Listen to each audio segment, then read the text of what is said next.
Name ko is Kenneth Ruadilla, 29 years old, working as workforce analyst. Edad ko nung nagkaanak ako, around 23 years old ako noon. And then, yung partner ko noon that time, nag-live-in kami for 1 year. 6 months before siya manganak, and then after niya manganak, 6 months, so mga 1 year. That time, gustong magpakasal nung sa side niya, hindi mo na ako pumayag is, ang gusto ko is mag-ipon kami for the future. Yung babigyan ko siya ng magandang kasal na sa simbahan. Yun yung naging desisyon ko kasi may mga bagay na kailangan pa namin ayusin sa mga gastos, kailangan ng bata. Hindi ko masasabing talagang totaling ginhawa. Siguro peace of mind. Ang bago ka kasi magpakasal, sa pagiging husband and wife talaga, as a parent ng buong family. Kailangan mo kasing magdesisyon na ano yung kailangan mong isang tabi versus sa ano yung priority. So pag nandun ka na sa point na ikakasal ka na, yung pagiging buhay binata at dalaga mo, dapat alis na. Iwan mo na, tapos magpo-focus ka na lang sa family mo. So ganun siya. So yung pagiging ginhawa is pag happy naman yung family mo, okay na lahat yan eh. Yun yung masasabi mo maginhawa kayo. Kapag kinasal talaga kayo, kailangan lang maging ready kayo sa mga bagay na pagdidesisyonan yung mag-asawa.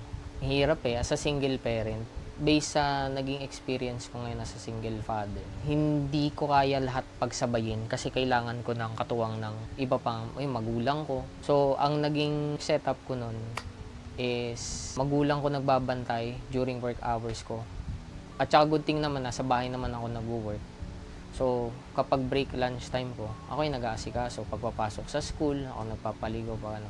And then, pag out ko na, then ako yung gumagawa nung school assignment niya. Pero kapag hindi talaga ako pwede, yun yung time na kailangan ko ng tulong ng magulang ko. Which is nandiyan yung lolo at lola. Good thing lang, nandyan sila. Pero mahirap maging single parent kasi iisipin mo kung paano mahati yung oras mo versus sa pagtatrabaho.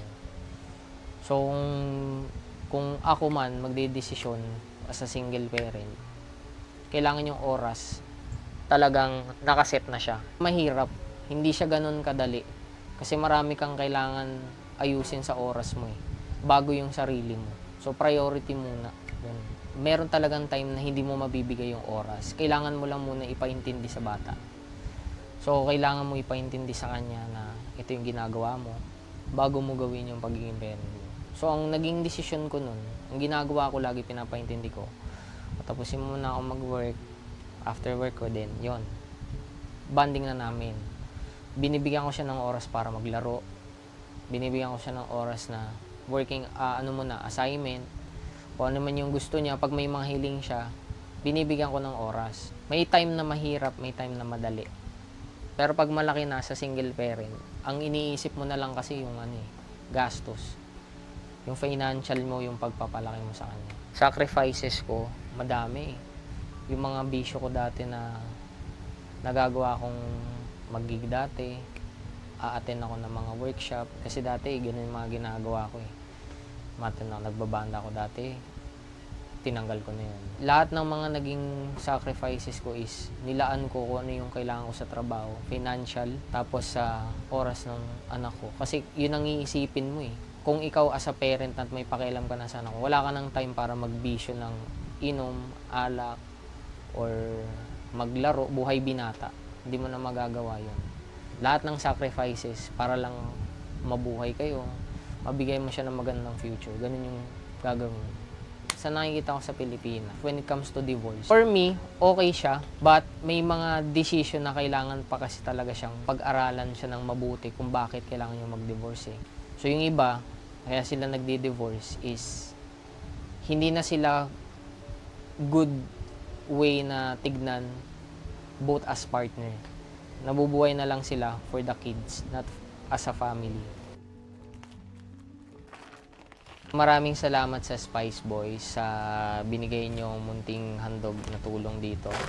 Makakatulong to sa pang-araw-araw din na gastusin, tong bigas. Okay, so magandang gabi sa inyong lahat. Nandito na naman kami, partner Ricky. Medyo maganda ang topic natin. Maganda. Oo. At ito talagang far-reaching ang topic natin ngayong araw na to. Yes. And siguro pareho tayo, nung sisimula pa lang nagkikwentuhan, medyo, alam mo yun, hindi ka talaga, hindi pula-puti ito eh. You know? Hindi siya black and white. Yes. Na pwede mo sabihin, dito ako, hindi ako dito. Kasi, I guess, no, even sa marami, pati si Rodilla, yung in-interview, sabi niya, di ba? Parang hindi na rin alam yung may qualification palagi, hindi ba? Oo. At siyempre dito, talagang napakaraming tao ang maapektuhan na iba-iba din naman ang problema. Iba-iba ang kanilang mga concerns, no? Kung bakit gusto nilang itulak ang batas, kung bakit gusto nilang may mga tao namang ayaw ng ganitong klaseng batas. Okay, so pagsalitan natin at i-welcome natin yung ating guest ngayong gabi, si AJ Alfafara, convener ng Divorce Pilipinas Coalition. Okay, so Thank you AJ, po. magandang gabi sa'yo. Magandang gabi rin po. Thank you po, Sir Mike and Kong. Thank you so much for having me here. So AJ, natapos na kayo sa Kongreso. Sa House of Representatives po. Okay, so ngayon pending kayo sa Senado. That is right. Nasa committee level ba kayo? O Tapos na po, bali we're waiting for the second reading na Wow, so, sa Senate. So more or less, Yes. okay na yan. Pero ang balita ko, na-transmit na sa Senate Yes. yung bill na to. Hindi, pa-second hindi na nga daw sila sa Hindi, Senate. Pwede naman po kasi magsabayan, Kong. Okay. 'Di ba? Pero na-transmit na yung kanilang version. So yung sa kay Senate na lang po ang hinihintay. But we're also waiting na So rin for deliberation pa nila. Correct, sa Pero second tapos na sila reading. sa committee level? Yes po. Last year pa po. Ah, June 2023 po, naging Okay. part po kami ng technical working group for the committee report. Yan. So kung may technical working group na kayo, talagang kumbaga, botohan na lang. Nakahintay na po siya for deliberation, for interpellation. Yan. Okay, so partner Ricky, mauna ka. May Okay. tanong mo. Okay, ang unang tanong ko sa inyo, okay, bakit nyo gustong magkaroon at maitulak ang divorce?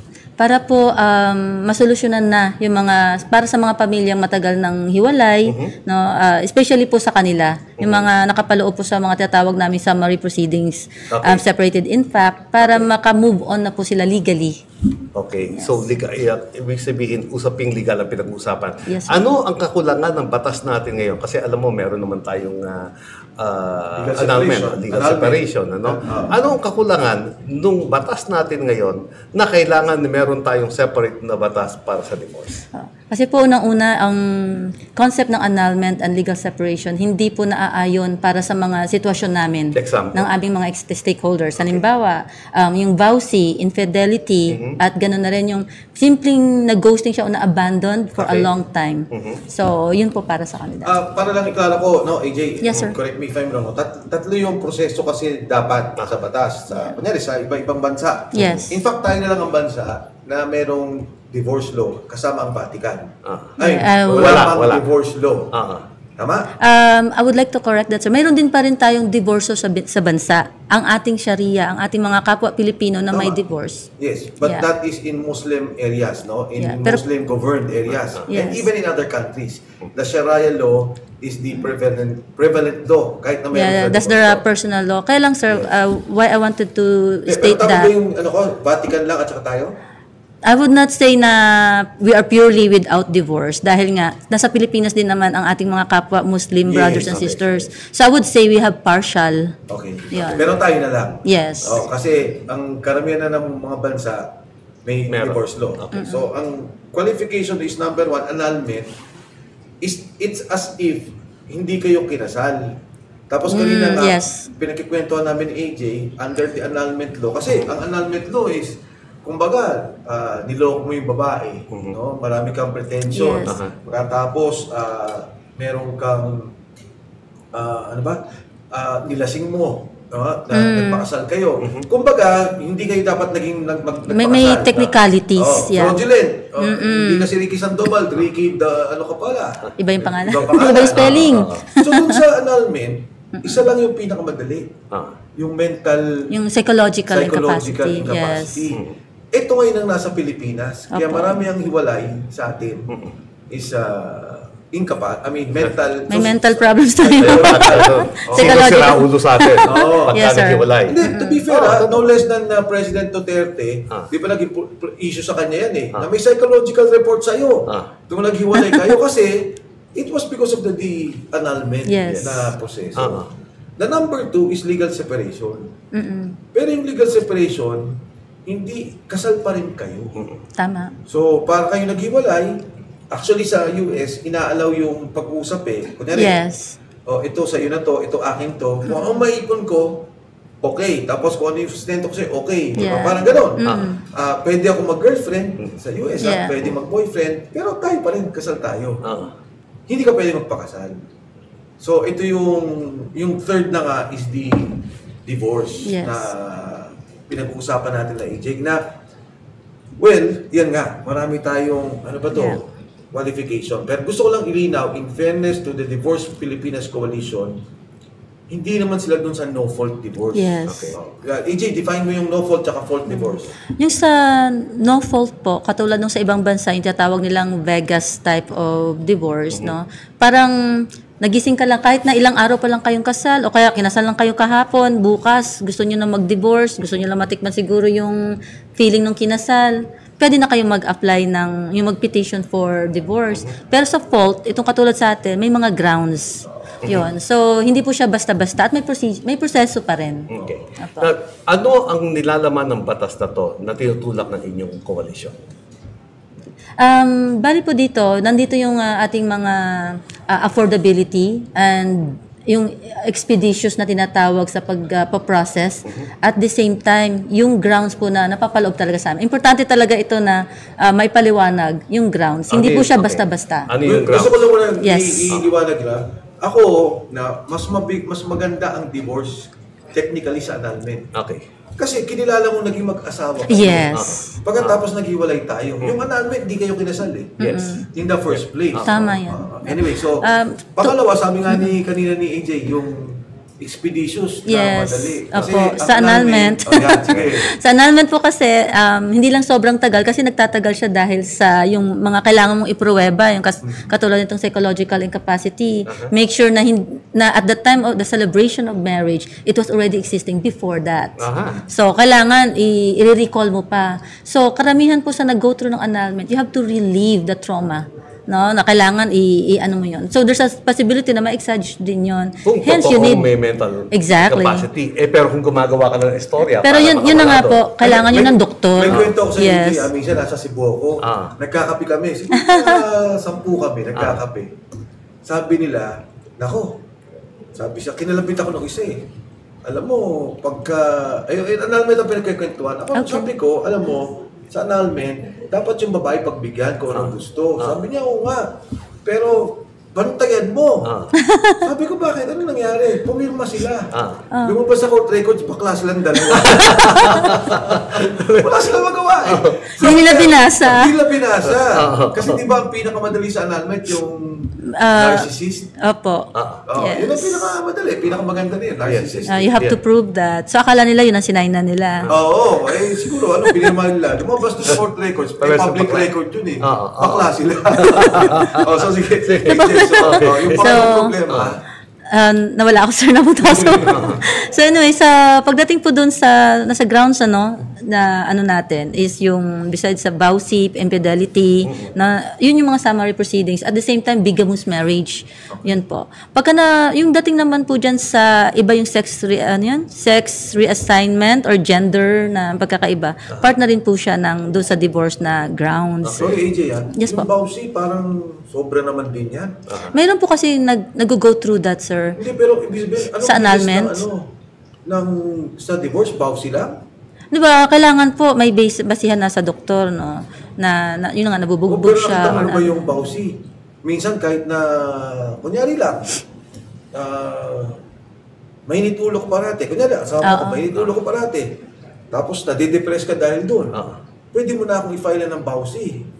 I believe so, sir. Pero hindi naman po nangyayari yan dito sa Pilipinas, eh. Kasi, Yeah, but if you put it under law and you institutionalize it, hindi, akin lang, baka pwede nyo pang i-qualify. RA 9262 po naman ang BAUSI. I agree. Yeah. Oh. So, isn't that already a law?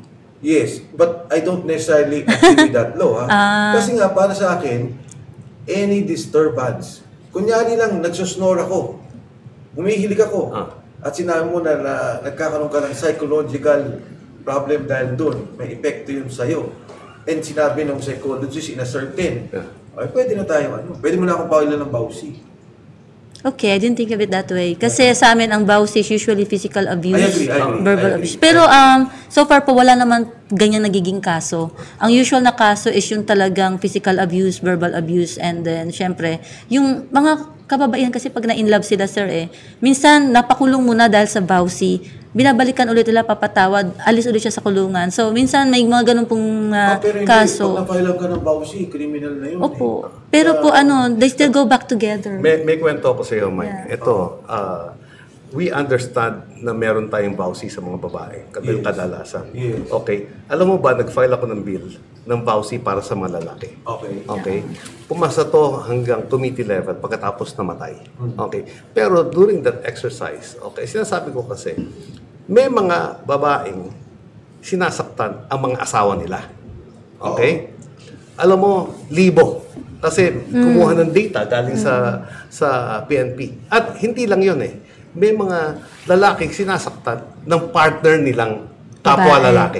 Okay. Okay. Okay? So, during the time, ang gusto ko sana mangyari is magkaroon din ng protection yung mga lalaking may partner o kaya sinasaktan ng mga lalaki. Although it did not prosper. Doon pa lang sa committee level para namatay na yung bill na yon no? But, I agree with what you're saying na kung vowsy ang magiging basis no ng divorce, dapat i-qualify natin which part of the vowsy. No? Ako, basically, I think vowsy has to be reviewed in time. In time. Hindi ko sinasabing mali siya, pero ano ang threshold ng psychological problem? For example lang, ang vowsy, ang pwedeng maging base niyan, nagtatrabaho ka bilang lalaki, ginagabi ka, diba? Nag-file siya. Nagkikreate siya ng psychological problem sa akin kasi ginagabi. It could be a basis for a problem. So, sa akin, naintindihan ko naman si AJ, siyempre, tinitingnan din natin na kuminsan naman, pag walang batas, wala namang proteksyon. Diba? Kung Yes. sinasaktan na talaga yung asawa, although may batas naman dyan, pero still, the vowsy provides na medyo ingat-ingat ka. Tama. Diba? AJ, alam mo, sa bawat congress na napasukan ko, palaging pumapasok ang divorce bill. Yes. And kadalasan, mga babae nagka-file yan. Yung mga congresswoman nagka-file yan. And isa sa sinasabi sa akin ng mga proponent is that kasi hindi malinaw sa batas, kapares yung mga batas natin na existing ngayon, kung ano ang magiging direksyon pagdating sa alaga sa mga bata.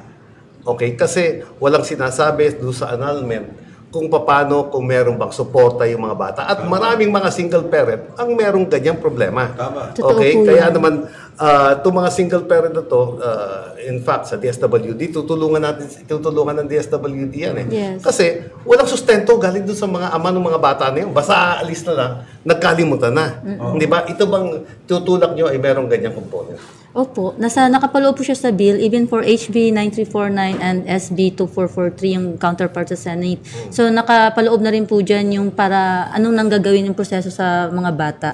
Yan, may chance din po na mayroon din tayong batas na above 7 years old, pwede sila pumili kung kaninong parent sila pwede. Pero, nasa DSWD pa rin po kung sino yung fit na parents.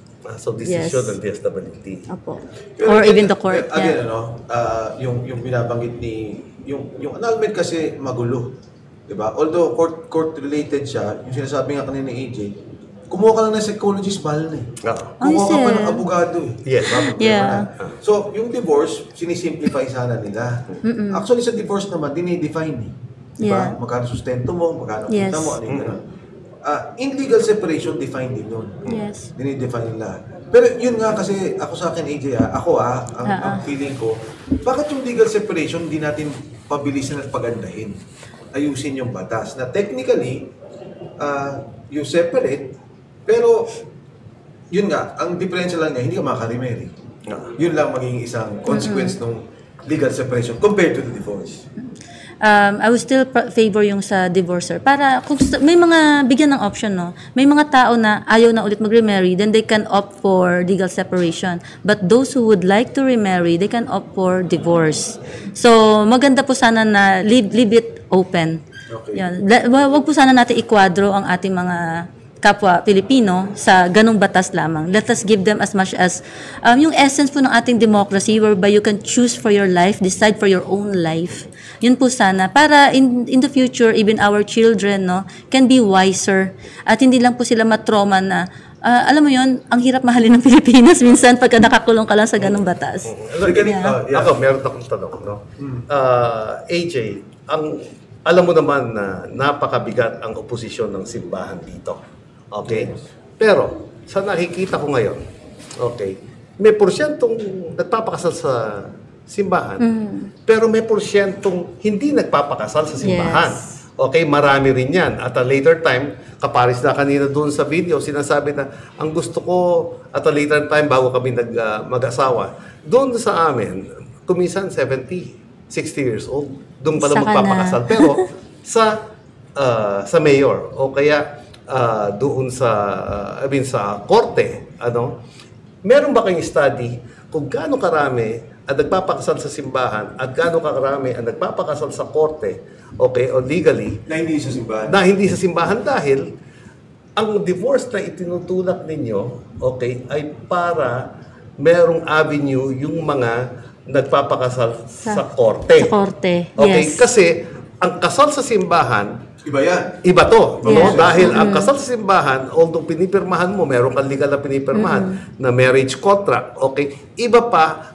ang usapin ng paghihiwalay ng simbahan. Kasi hindi pwedeng hiniwalay ka legally o may divorce ka sa papel dito sa ating bansa, ibig sabihin doon, hiwalay ka na sa simbahan. Yeah. Hindi ka pa rin pwedeng magpakasal dahil kasal ka sa simbahan. Yes. Okay, pwede bang magbigay, meron ka bang ganyang klaseng study? Meron po kami sa aming, we have this registration for support ng mga, for the divorce bill. Ngayon, is 3-in-1 type of registration. So, signature campaign, at the same time, our demographic survey. So, kasama na po yan. Nagpakasal ka ba sa simbahan? Nagpakasal ka ba sa huwes? And, majority po, I would say 95% ay nagpakasal sa simbahan at sa korte. 95%. Yeah, so both na, no? Ngunit, yung konti lamang po yung nagpakasal sa, tawag nito, sa korte. Korte By itself lang. na wala yung simbahan. Okay. Very little, like 5%. So, but what they care about is pahiwalay. Yung papel lang naman kasi ang importante sa kanila yung civil. Yung iba, who knows if they were already living in with other people, nag-move on na, no? May mga apo na nga yung iba dyan. Yes. Pero hindi na sila magpapakasal pa sa simbahan. They just want to move on dahil nga yung insurance o kaya SSS, yung social, whatever na ipapamana nila, na hindi na mapunta doon sa legal, pero doon sa matagal na nilang kinakasama, mapunta ito. Yun. Yun ang yun ang isang esensya naman, no?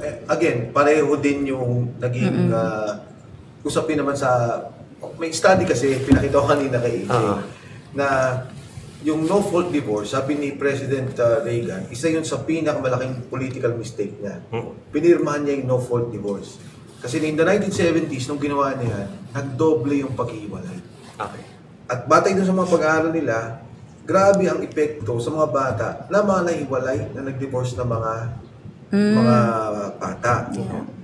Sabi nga, hindi, kasi kuminsan din, mas tama rin naman daw pagka daw nag-aaway yung mga magulang na wala sa ganong environment. Pero hindi, lumabas sa pag-aaral, pag meron naman kasing hindi na nagpapansin na mag-asawa, hindi naman in conflict sa bahay, okay lang din yung mga bata. Yes. Pero yung mga nag-aaway, nagsisigaw, yun, ang dapat ilayo sa ganung environment sa mga bata. Very traumatic Very talaga. traumatic So, sa mga bata. maganda po talaga na mayroong option. Oo. Yeah. Para sa mag-asawa, itong batas na to, pwede kayong maghiwalay. Okay? Pero ano ang safety net naman ng batas, ng divorce bill na to, para sa number 1, mga bata, yung mga anak, at number 2, doon sa pinaghirapan yung yaman. Ayun. Yun po will be, pagdating na sa korte, no, ito usually lang para dun sa mga okay. Yung mga summary proceedings po, na katulad namin, matatagal ng hiwalay. So, may kanya-kanya ng mga yan. Okay. And all they need to do is parang i-affidavit na lang. More like administrative na lang po siya. Pero doon sa mga nag-iisip pa lang na mag-divorce, na ipasa na ito, no, at sila ay kasal pa, very much married. So, yun po yung you have to have lawyers. So, kailangan may counsel na kayo. So, dyan na po sila kailangan na makapag-uusap. Pero sabihin natin na matagal na kayong hiwalay at sinasabi mo may summary proceeding. Hindi rin pwedeng basta summary proceeding kasi it will still affect the life of the other partner. Okay, sabihin natin, ikaw, summary proceeding, paano ba to? Ang batas ba sinasabi yung mga naipon mo sa iyo na lang, yung kanya na lang? Okay, yung mga anak mo walang mamanahin dahil divorce na kayo. So siguro hindi ako naniniwala na pwedeng summary proceeding to because there are other aspects na civil na dapat panagutan kung sakaling may divorce. Kung sakali po may properties, no? Usually diyan naman yan, no? Properties at yung mga may mga investments, then that's where they need to have the lawyer. So most likely yun ang kanilang i-avail. Yung with fault divorce, which is yun ang sinasabi nila AG. Yes. Usually yan, di ba? Pagka with fault ka, kung ano yung pag-aari natin, bawas ka. Kunyari, ikaw, infidelity, pinay lang kita. Yes. O imbis na 50-50, 60-40. Para may offending spouse Ang at sa offended magdidesisyon dyan, spouse. ang judge. Yes. Or pwede rin magkasundo tayo. Magkasundo kayo. Mag-asawa. Yeah. Pirma na tayo. At least, huwag na tayong magkumuha ng iba. Sige, pwede na yan. at least amicable. Ano ngayon ang mga grounds under this law? Pausi. Let's say, kasama pa rin po ang grounds ng annulment dun sa, for those people who want to just do with divorce and hindi sila allergic, no? So they can use the grounds for annulment and then grounds pa rin ng legal separation. Yung Yung grounds ng dito sa bill na to, itong Oo, batas. kasama po yun. Okay, And then, on yung top of vowsy, that, sabi mo, di ba, vowsy? on top of that is the vowsy, Okay. bigamous marriage, and then po yung 5 years at least na separated in fact na kayo. Okay. Yan. And then for 2 years na legal separated na kayo. Okay. Kasi those who wants to remarry, no, na nag-legal step sila. Oy, bakit hindi na lang yun? Hindi po, yung 2 years legal. sila, yes. So Okay, sinama po legal sila step. sinama na po sila dito sa ano ng divorce. So they can have a choice if they want to. At least ang minimum nun is 2 years legal step. Then they can apply for divorce. So they ngayon, can sa marry. legal separation, hindi ka pwede mag-marry. Hindi po. Okay, paano kunyari, dinagdag na lang sa batas ng legal separation? Exactly. Na pwede ka Pero- mag-asawa ulit. Why not? Pero ang tanong, whoever, I mean, walang anybody na nag-file niyan in any Congress na ang legal step gawing ganon na remarry. Hindi, kaya nga ibig sabihin, paano pagka may nag-file ng gano'n, will you support that instead of not? divorce? Yeah, why not? Will it solve your problem? Most likely, pero wala po eh. So, ito po ang ating, ito yung what is on hand right now. Okay, Sa, okay, sa, okay. sa US, may mag-asawa. Sabi nung babae, ano sila, maganda, legal separation. So, sabi nung lalaki, sige, malapit lang tayo sa bahay. So, nagkagroon ng girlfriend si lalaki, yung babae naman may boyfriend. Okay. Anyway, sabi nung babae, ayoko magpakasal. Kasi sabi niya, covered ako ng medical insurance ni lalaki. Sabi niya. Tapos ayun. sabi niya, meron kaming arrangement, sinusupport naman niya ako. At gusto ko yung oras ko dun sa anak ko. Of course, sa US kasi malaking bagay yung mga insurance. Yes. Support, blah, blah, blah. Okay. Naghiwalay sila ng boyfriend niya. So, magkaibigan sila ng asawa niya dati. Sabi niya doon sa asawa niya, kung gusto mo mag-asawa, pwede na tayo mag-divorce. Yeah. Sabi niya, kung gusto mo na mag-asawa ulit. Alam mo, sabi ng lalaki, ayoko. Bakit daw? Sabi niya, kasi, pag nag-asawa ako ulit, kung ano yung pinag-ipunan ko, na dapat mapunta man lang sa anak natin, at kahit paano, maiwanan kita ng kahit paano, paghahatian pa nung magiging asawa ko. Pag nagkaanak pa ako, hati pa ulit yun. So sabi niya, ayoko na. Basta ako, ang kaibigan tayo, dedicated ako dito, pero yung girlfriend ko, in fact, sinusuportahan niya. Nung hindi sila din nagpakasal ng girlfriend niya, tinutulungan pa rin niya. Walang pakialam tong asawa. Sa legal, yung So, legal. yun lang yung akin. So parang ang feeling ko lang is, well, yung legal separation should have been easier in the Philippines. Diba? Mas madali sana. Usap kagad. Yeah. Ito yung napag-ipunan natin, ito yung sa'yo, ito yung akin. Okay? Kung ano man kitain ko later on, hindi ka nakasama. Diba? Kung ano yung kinita mo later on, yumaman tayong dalawa, mga anak natin magbibenepisyo. So, yun sana yung stand ko. Alam mo, yun sa doon sa divorce, meron akong kaibigan na sa Australia. nag-asawa, naghiwalay. Oo. Okay, di bahay nakakuha ng asawa. Pilipino. Pilipino, Pilipino. Tapos pagkatapos nag-asawa ulit. Okay? Naghiwalay ulit. Yung bahay nakuha na yung pangalawang asawa niya. Kaya ngayon, ayaw nang bumili ng bahay. Kasi baka Na-trauma na siya. asawa ulit. Na-trauma na.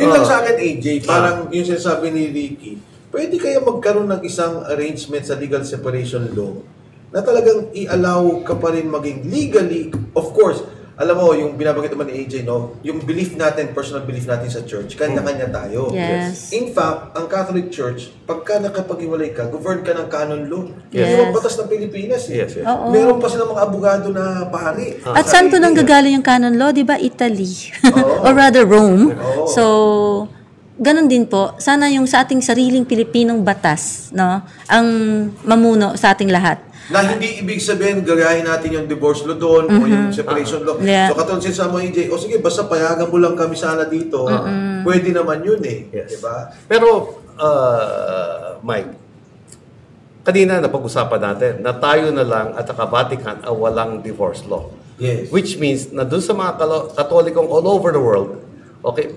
nagdi-divorce na sila eh. Yes. Now, how does the Vatican treat those divorce? Okay? Ang number one opposition dito is yung Catholic Church. Ng Pilipinas? Okay? Sa Pilipinas, di ba? Yeah. Catholic Church talaga. Yeah. Yung mga bishop natin, tumatawag. Okay, and rightly so because it is the teaching the teaching of the church. Pero may opposition ba dito, for example, yung mga Protestante, yung mga Adventist, okay, yung mga born again, yung mga ibang part ng Christian religion kung saan isa dito ang simbahang Katoliko, meron ba silang opposition dito sa bill na to? I believe so, meron po. Kaya lang, okay, we respect everyone's position and with their beliefs.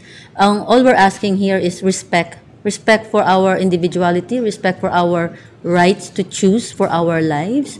And yun nga po, kanya-kanya rin naman tayo ng belief. And most of this religious belief ay nanggagaling rin naman po sa ibang bansa, no?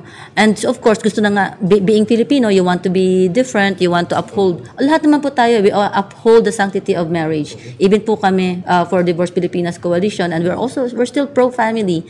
And yun nga lang, bakit na nagkakaroon tayo ng proposition for divorce? Dahil wala na yung sanctity of marriage. 10 years, 20 years na kayong hiwalay, sa tingin nyo may sanctity pa doon. Binugbog ka, or rather, nasuntok ka lang ng isang beses, nasampal ka lang ng isang beses, may sanctity pa po ba doon? So, there's forgiveness, pero yung, alam niyo, you cannot forget. No? Lalo na pag may mga bata na naka-witness nito. So, all we're asking is, basically, we're asking for the implications for human rights, yung integrity, your dignity bilang isang tao. Pilipino rin kami, tao rin tayo. So that is why we're just asking the states to nagsasalita kayo from the experiences ng Yes. bawat isa eh. We're a collective. Ang Yes. pinanggalingan niya. Yeah, Pero yun, yung Gaano karami ang infidelity? Yung nahuhuli yung mga lalaki. Gaano? O mga Sir, sabihin ko na lang, majority po yan. Majority. Majority ng hiwalayan. Although, most of the time, even though they were caught, let's say, in the first few years of marriage, they were forgiven. And a lot of times, kahit na yung mga lalaki, nahuhuli nila yung mga babae na nag-cause ng infidelity, they were forgiven. They tried to work their marriage out. Hindi naman yan po basta-basta naghiwalay. Okay. Yeah. Hindi, katulad nung binabanggit kanina, if for example, legal separation will be qualified. For example, after 2 years na legally separated kayo, then pwede kayong mag-asawa ulit. Of course, i-define mo na yung batas doon, di ba? Yung 2 years po belonging sa divorce yun. So, once you are, for example, they were granted the petition to be legal separated, sa divorce law, they can apply that na. Basta yun ang minimum. So yun ang qualification Isa sa divorce sa law. Na meron ka grounds. munang petition for legal separation. Yung mga nag-choose po to do a legal step instead of annulment. Okay. Kung legally separate sila, tapos after 2 years, sabi na, sige, hindi na talaga natin ma-workout. Yan, apply Pero na tayo ng doon sa divorce. divorce law, for example, kami ni Mike, mag-asawa kami. Pag pumayroon pa kami pareho doon sa apel, sinabit namin kanina masasabit sa judge. Pag sinabit namin, divorce na kami. Siyempre po, mayroon pa yung court proceedings. Siyempre, they will check muna You know, yeah. O, ito, pangalawa. Hindi naman Kunya basta-basta. sinabi, sige, after 2 years kayo nag-legal separate, nag-decide na kayo, you can remarry. Na technically divorce under the law. Pero hindi kayo pwede mag-asawa ulit after 2 years. Maghintay pa ulit kayo para kayo maging legally married to anyone else. Pwede ba yun? O gusto So, mo, complicated. hinihingi ninyo agad-agad. I don't know, sir. Why not, di ba? To be honest, AJ, ayokong madali ang paghiwalay. Yes. Gusto ko mahirap pa rin. Pero sir, so okay, katulad sa aming mga sa summary proceedings, no, naka-belonging, matagal na kayong hiwalay. So kahit yung may sinasabi rito may 60 days cooling off period does not belonging to the summary proceedings. Yan yung mga still married, maghihiwalay pa lang o kaya mga 2 years hiwalay pa lang sila. Wala pa silang 5 years separated in fact. So sa kanila applicable ang 60 days cooling off period. Pero sa amin matagal na, ano pang ipupruweba mo po doon? At walang communication yan. Hindi po, kahit may communication for the children's sake, dapat i-allow natin. Sa annulment, ang nangyayari, no, pag nag-file sila ng annulment, ano po yan? Pataasan ng ere na magsisiraan talaga sila at walang communication dahil sa takot na they don't understand the term collusion. So, syempre, pagdating doon, wala talagang communication sila. Pwede bang liwanagin lang? Anong advantage sa anak mo? Okay, hindi kayo nag-uusap ng asawa mo. Gusto niyo nang maghiwalay. Okay? Ano ang effect sa anak mo? Kung hindi na rin kayo nag-uusap, hindi kayo nagkikita, ang effect lang nun nasa iyo kasi ikaw pwede ka mag-asawa ulit. Pero yung anak mo, hindi ba pareho lang ang effect? Hindi po. Okay, that's for the annulment, no? Pero sa divorce, at least we see the parents at least talking to each other. We see the parents having more amicable arrangements. Hindi katulad ng pag nag-apply sila ng annulment, takot silang mag-usap. Actually, to be fair, Yeah. whether legal separation, annulment, or divorce, There you go. depende sa Tao. sa Yes, sir. mag-asawa. Tama rin. Oo. Yeah. Minsan talagang kahit saan mo ipasok yan, mag-aaway at mag-aaway yan, di ba? Yes. Sadly, yes. Oo, sadly, yes. Pero, yun nga, ang inaano ko lang nga is, gusto ko talaga pa rin, hindi madali. Ayoko nang madali ang paghiwalay. Kasi, ayokong institutionalize sa ating lipunan na isipin ng mga bata, ganun lang ang pag-aasawa. Pwede ako mag-asawa at pwede ako maghiwalay. Diba? Kung mag-asawa ka, talagang major decision sa buhay mo yan. Pag-isipan mo yan. Kung nagkamali ka, ikaw lang ang dapat mahirapan sa buhay yung mga bata. Tiisin mo. Ganun talaga, nagkamali ka. Alam mo, ako, ayoko lang makita dito na excuse yung mga bata eh. Yes. Bakit ka mo? Kasi kung ikaw ay annulled, nakikita mo ba yung anak mo kung gusto mo? Yes, pwede kayo magkita ng anak mo. Kung kayo ay legally separated, makikita mo ba yung anak mo? Yes, makikita kayo anak mo. Kung divorce kayo, makikita ba anak mo? Yes, pwede mo rin makita. Pero pag hindi kayo nagkasundo at sinabi mo hindi mo pwedeng makita anak mo, kahit anong form ng paghihiwalayan, hindi mo makikita. May difference. Okay. Sa divorce at legal separation, dinidefine. Dinidefine eh. Yung annulment ang magulo kasi. Yes. Dahil it was never done in the first place. Yung divorce Yeah. at annulment, Kailangan i-prove mo kasi sa annulment yung legal separation, pati kunyari, ito sweldo mo ha, Yeah. ito hati ng bata, ito hati ng babae. Yun, medyo yun. Pati nga di ba yung visiting hours, dinidefine pa yun. Defined, yeah. Pero pagka sa annulment, sa nangyayari ngayon, pag hindi kayo magkasundo, pag gustong yung babae, gusto itago yung mga bata kasi legally may right siya. No? Up to a certain age yung bata. Yes. No? Pwede hindi mo makita. Yan usually yung panakot sa mga tatay kung ayaw nang pakita yung gusto na i-force Pero ang maganda na rin, ikuan. ang wala kasing pangal din sa annulment eh. Kaya lang, we're not recommending for our situations yung annulment dahil hindi talaga papasa, namigay ka lang ng pera. No? Even though no matter how much hope the lawyer will give you, dahil nga kahit sila alam nila yung mga grounds namin hindi papasa.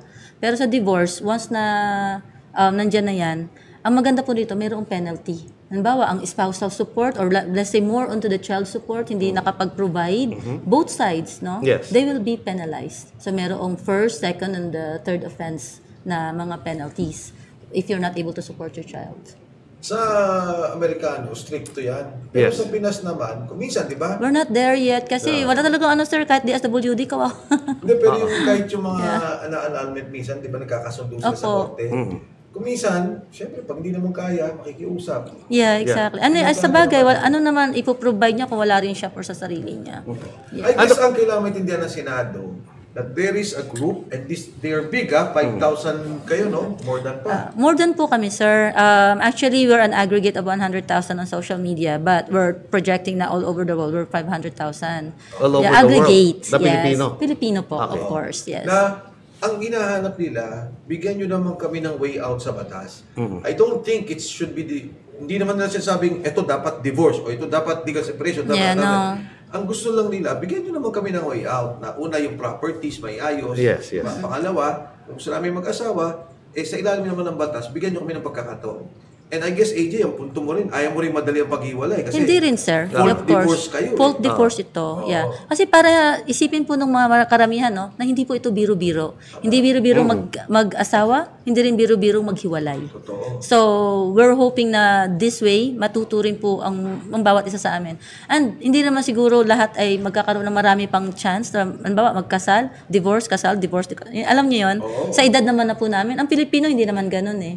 Mahal na nga rin magpakasal, mahal mag-divorce, mahal pa lahat. ang annulment kayo, napakamahal eh. Kung minsan, inaabot. 500,000, sir. Ayan, tama. Average, Kalahating yeah. milyon, 600,000 para magpa-anal ka. Yes. Sinasabi mo na ang divorce, gusto mo maging affordable. Yes. Ano naman ang nakalagay sa batas na to para maging magaan o para maging affordable? Well, there's two ways, sir. According to the HB 9349, it's not going to exceed 50,000. Ano yan, overall attorney's fees, no? Like, nandyan na yung, tawag nito, yung, ano yun? Retainer's fee. Yan. Ang acceptance fee lang ngayon acceptance fee. ng abogado nasa 50,000. Hindi, pero dinefine na nga nila itong dinedefine. niya. Nasa bill na po siya. However, para po sa mga indigents, na karamihan po, majority no, na nangangailangan, they can still avail of the court-assisted petitioners. And so, yun po, mayroon sa PAW. DSWD, PAW, yan po, they can still avail. So, maaari pa rin siya maging free for them. So, syempre, titingnan pa rin yung grounds nila kung sila ay applicable doon. Yeah. Ako naman in relation to the church, ako, okay naman din sa akin yung ganong posisyon nila. Kasi kailangan din tayo may ganun eh. Diba? Dahil kahit naman sa lahat ng saligang batas sa buong mundo, sinasabi ang pinaka-importanting unit ng ating lipunan ay yung pamilya. Yes. So talagang pinoprotect niya yung essence ng pamilya. Pero again, naintindihan ko rin naman na bigyan naman kayo ng leeway sa batas. Yeah. Hindi naman pwedeng agrabyado rin naman yung hindi dahil sa babae could be lalaki. Meron din po, yes. Pero ako dun sa Bausi, gusto ko may review yun kasi Yeah. medyo malupit eh. Konting kibot. So, alam mo yung pero aso mo, nila-avail naman, sir. kunyari may aso ka, AJ, Yes. yes. Asawa mo ako, Yes. tapos napapalo ko, pwede mo na akong Ayan. ipakulong. Kawawa talaga. Thank you, sir. Ayan, now we know. Nandun yun, Yes. nandun yun. Oh. Pero yan, again, balansyahan. Yes. Alam natin, ayaw natin yung mga tao mabuso, proteksyon din Yes. yung mga bata, mga asawa. Pero alam naman din natin, dapat may balanse naman dun sa batas. Opo. Na hindi naman, alam mo sa US, di ba? Pamalo ka ng bata, Bawal na raw kulong palo ka na. ngayon. Yeah. Oo. Bakit Huwag ngayon? kang maniwala Yung mga doon. teacher, di ba, palagi nako-complain na ngayon. Nung Sa bata atin pa tayo, lang, nung mga bata tayo, papaluin tayo ng mga teacher natin, baliwala yun. Ruler, Mapagalitan- batuhin ka ng Oo. chalk. Yeah. Mapagalitan ka lang ng teacher ngayon, pwede ka nang reklamo. Tama, tama. Ay, medyo kailangan din balance. Diba? So, for all intents and purposes, pasado na yan sa Kongreso. Sa Anong Israel. klaseng boto nakuha niya sa Kongreso? Sige nga. 131, sir. Versus, Versus 20. 20 lang ang nag-oppose. Yes, sa committee level yan? Hindi sa, po, sa sa third reading, the third and final reading. Dahil na rin. 120. Ba't ko Noong May konti? 22. Maraming abstain, no? Opo. Ah? Tama ba? 300. Ako yata nagkamali. 120, sir.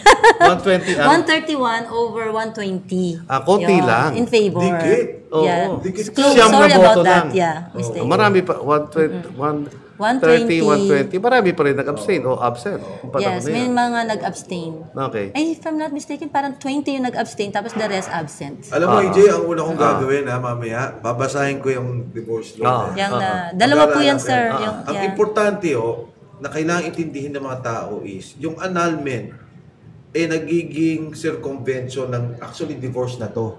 Ang nangyari lang sa annulment, pangmayaman. Pangmayaman. Pero in the first place, ang sama nga nito eh. Kasi marriage never took place. Hindi kayo naging mag-asawa. Nakaano po kasi siya, di ba? Nakarely siya, is taken from the canon law. Hindi ko alam. Oo. Pero- Kasi sa lahat po ng batas, ang canon law or ang RCCP lang po ang merong annulment. Sa ibang churches, wala. Sa Catholic Church. Opo. Pero anyway, meron tayo nito. Yes po. Tapos yun nga, yung legal separation, meron tayo.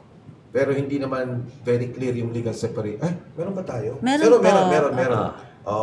Ito na yun yung pangatling divorce law. So, ang gusto lang naman ng mga tao, bigyan nyo kami ng leeway. Options. Yes. Ang kagandahan lang naman doon sa sinasabi nila, AJ, is may recognition naman kami nagpakasal eh. Naghiwalay Yes. kami. Uh-huh. Na may naging problema, naghiwalay kami. Pero maganda yung sinabi kanina ni AJ na noong 1917 hanggang 1940s, meron pala tayong divorce law sa Pilipinas. Well, yung batas kasi ng Amerikano is our law. So, ang no-fault divorce, with fault divorce, 1970 lang. Actually, So, may prior to Commonwealth period, Yeah. itong mga panahon na to, tsaka yung prior to yung American occupation, siyempre, di ba sa 1700s pa lang ang Europe, may divorce na eh. Oo. So, May kasama po kami, apo siya, yung lola niya, naka-avail po ng divorce law noong 1917. Okay. So, siya po ay apo. Ngayon, bilang apo, product po siya ng second marriage. At wala pong nananalaytay sa kanya na dugo ng first husband nung lola niya. Apparently, yung lola niya ay isang abused or physical abuse victim. So, nung they were able to separate, yun nga, nakapag-asawa pong muli at ito na yung kanyang pamilya. That, Yeah. In history, alam mo itong separation na to, okay, ng church to and annulment is a very big part of history. Si King, sino ba ito? King Henry. the Henry Eighth, no? Na ayaw ng Katoliko na sila mag-separate, kaya gumawa ng sariling simbahan, no? Ang England, Church of England, no? Yan ang naging cause yan. And so, always napakabigat na usapin ang divorce, lalong-lalo na sa ating mga Pilipino na we are primarily Catholic country, no?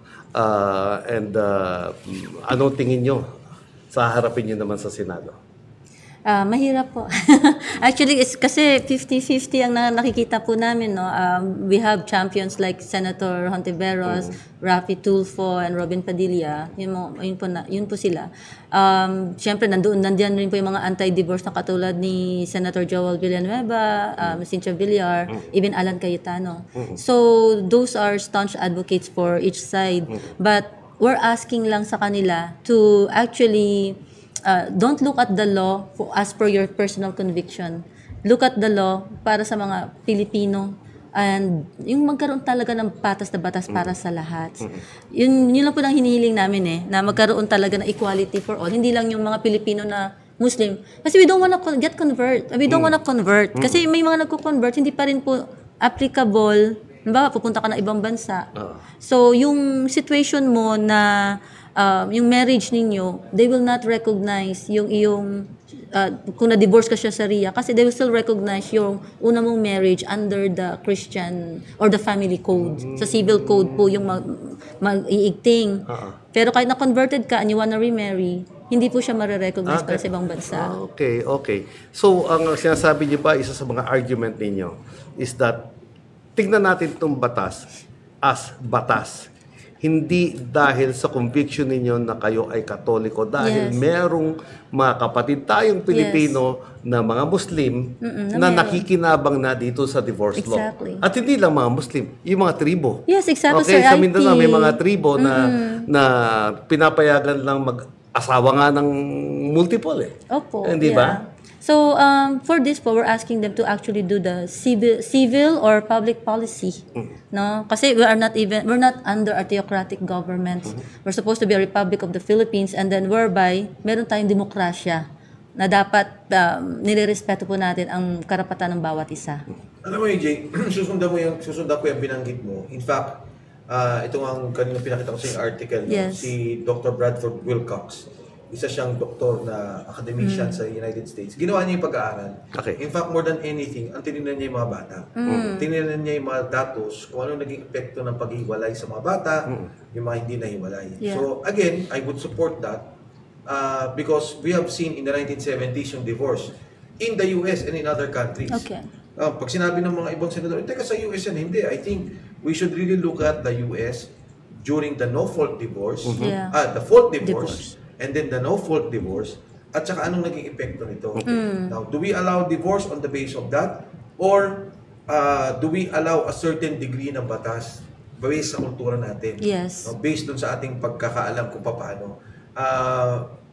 Hindi din tingin ko black and white eh. Diba? Ayoko rin magsabi yung black and white na, hindi, pwede na, payagan nyo, mag-iwalay. Hindi, wag. Wag natin payagan. No? Kasi meron din naman mga katulad Gray ng areas. law na may mga naging problema. Just the same as death penalty. Yes, exactly. Diba? Yeah. May mga talaga namang heinous crime na grabe. Pero may mga iba naman, teka lang, siguro wag natin ipataw yan. So, again, I don't think it's a matter of religion. They Yes. really have to discuss it and debate on it Thank based you, on yeah. data. Exactly. No? Datos sa mga bansa na nagkaroon na ng ganitong proseso. Particularly the US, particularly siguro in some Asian countries like Yeah. Japan, Singapore, and other They say countries. Japan is good. Yeah. Pwede ko ba malaman, AJ, ano nakalagay dito sa batas pagdating sa hatian ng property? Depende na lang po yan sa court, sa kanilang counsel and attorney yung pag-uusap po nila. Ganun. Nakalagay po doon sa bill Na, with regards to their properties na isa-separate nila.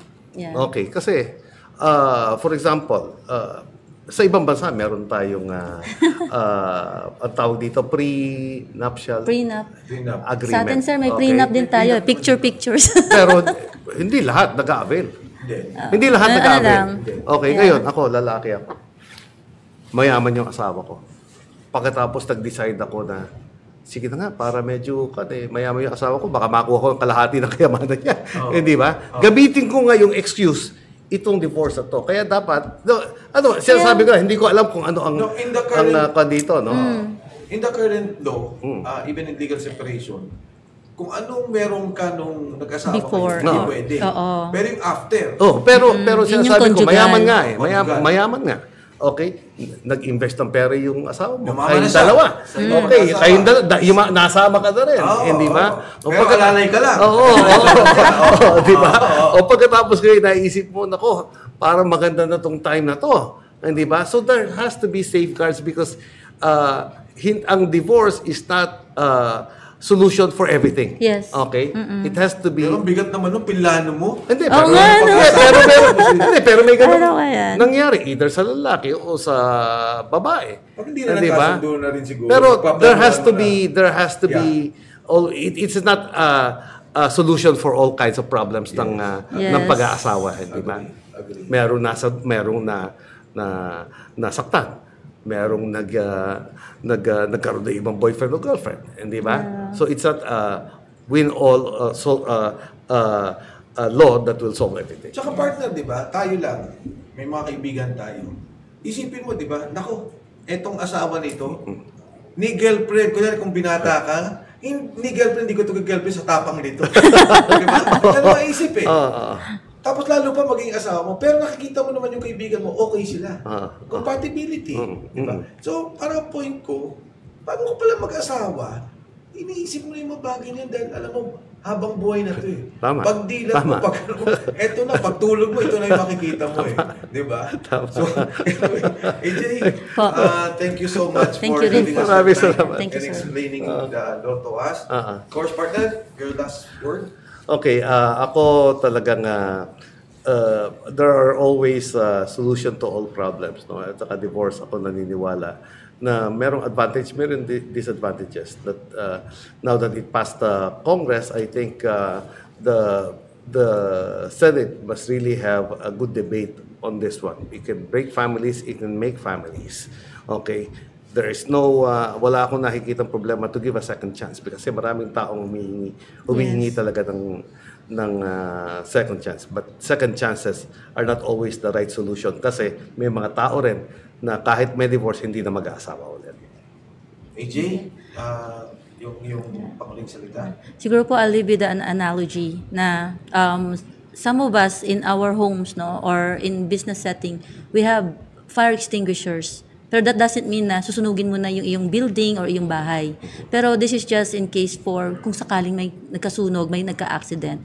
So what we're asking lang sa ating lahat, sa buong Pilipinas and sa aming mga lawmakers, is to give this bill a chance to be heard and then interpolate or make amendments, but ultimately give people a fighting chance for their lives na maka-move on.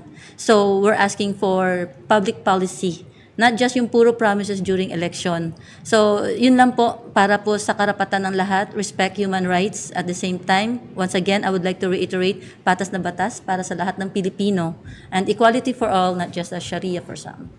Alam mo, sa lahat ng mga debate na itong pagdating sa pamilya, ito yung mga mabibigat eh. Ito yung ang hirap ihiwalay ng personal na conviction mo sa pulisiya ng batas. Ang hirap talaga kasi may paniniwala ka na maling hindi religious, paniniwala mo lang talaga. And then, meron ka namang pulisiya na pangkalahatan na kailangan protektahan naman yung lipunan. So, ako, binanggit ko kanina, AJ, mukhang namang nagtutugma tayo eh. Sa siguro, kung paano lang natin gagawin yung pulisiya para dito.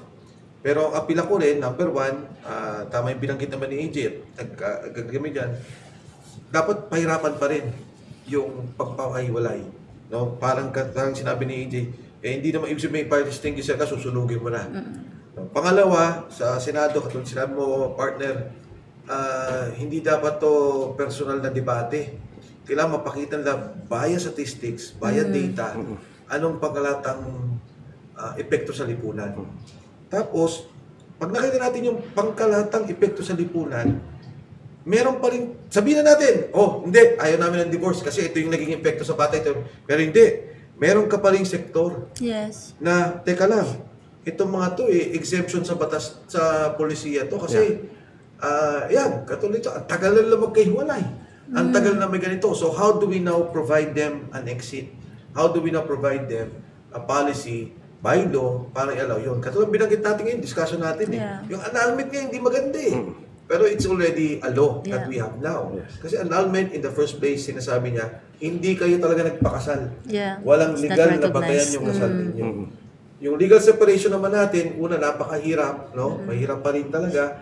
At hindi pa rin niya napro-provide yung mga kailangan under the law na pinupush nyo ngayon. So, then, we have the divorce law na nandyan. Panghuli ko, siguro sabi ko pa rin parati, yung vowsy, kailangan pa rin i-review. Diba? Yes. Kailangan pa rin tingnan. I'm not totally against it, pero tingin ko, baka lang naman kailangan tingnan. I used to remember nung panahon natin, may batas nun eh. Pag namboso ka, death penalty. Kasi death penalty already? Nagkaroon ng ano dun sa rape. Tinidefine yung rape. One of which was, sabi nila, pag namboso, teka lang. So diba, there is an accompanying, may batas o may policy sa bawat violation. Hindi ibig sabihin, naglakad ka, nag-jaywalking ka, makukulang kang 5 years. Exactly. So these are the things that have to be considered by the Senate. And I thank you, AJ, thank you so much for being brave, for coming out. No, kailangan yan. Kailangan makipag-usap yan. And of course, Partner Ricky, maraming salamat sa inyong Thank you. Thank you po. Thank you, AJ. Thank you.